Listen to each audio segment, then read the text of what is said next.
Hi guys, before we start this video, I'm going to apologise that the sound, and I don't know why, is a little bit crackly here and there. It sounds like an AM radio from 1972 while listening to BBC Radio 1.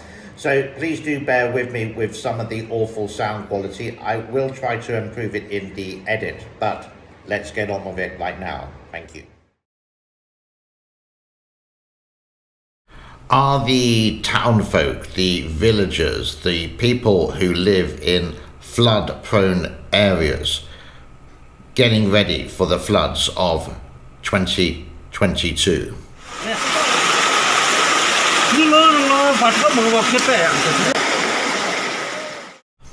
Let's find out right here, right now, on the James Neil Cooper channel.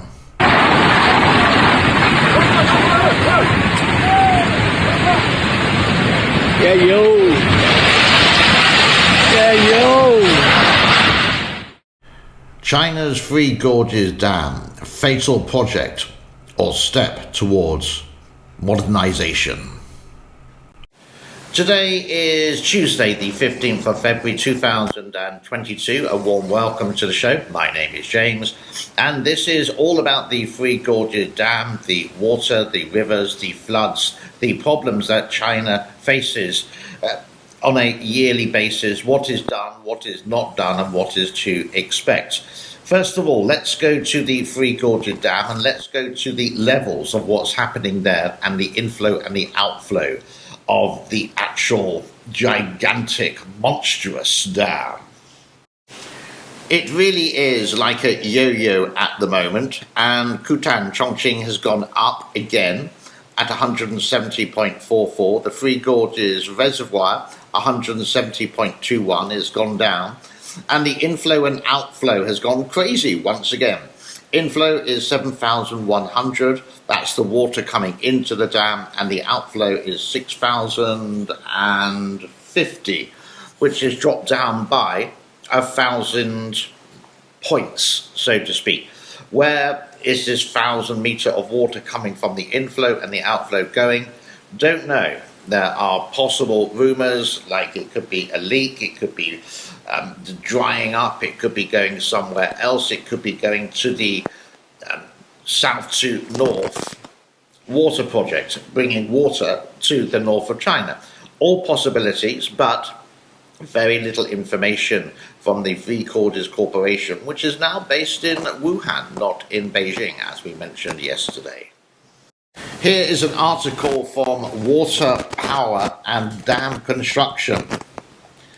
The Three Gorges Power Station generated a total of 103 billion kilowatts per hour of electricity as of 12 a.m. December 31st, 2021, crossing the 100 billion mark again. China Three Gorges Dam has announced. The 25.5 gigawatt Three Gorges Power Station is the world's largest hydroelectric dam in terms installed capacity, and is to set new records for annual power generation volume from a single hydropower station in 2020, beating previous records from other dams like the one in South America, Itaipu Dam, set in 2016. Please note this is from the Three Gorges Dam Corporation, which is the CCP, basically. The total inflow of the Three Gorges Dam in 2021 was 463 billion cubic metres. During the dry season, the project served a role as freshwater resources replenished over 21.1 billion cubic metres of water to the lower reaches of the Yangtze for 138 days. Believe that? You believe anything. Another article that I found was from Forbes, and China's floods call into question sustainability of the massive Three Gorges Dam. All told, more than 400 Yangtze tributaries have overflowed, and nearly 200 people have passed away dead and properties underwater. Average rainfall is about 12% higher than last monsoon season. the economy damaged flooding is expected to reach 82.2 billion yuan, which is about 12 billion American dollars, according to some government estimates made on whenever this article was produced. On Sunday, the AP, the Associated Press, reported from Beijing that authorities blasted down an entire dam in order to release surging waters behind it and let it run. State broadcaster CCTV reported on the dam in Anhui province, which is actually really close to Shanghai, was blown to bits by explosions on Sunday after the water level was expected to drop by 2 feet.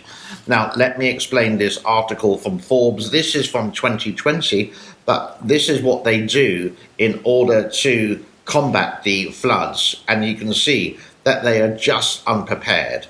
And maybe this is a cultural difference between East and West. We covered before that the West would sort of prepare if they know, but the East sort of like wait till that last moment to do. And you can see that it's a fascination, and this is why it's strange. Why don't you do it before? It's like common sense. Maybe it's just all about money in some rich guy's pocket, making him even richer. Another article I found today, yep, I've been a busy boy, is from La Trobe University. Not too sure where La Trobe is. If anyone knows, please do let us know. However, the region of the Three Gorges Dam is not without its problems. The pressure of the dam has led to unstable geology in the area. An increase of seismic activity has caused earthquakes and landslides. One of the provincial towns, a doctor said, studied has been deemed unstable. The residents are being resettled for the second time.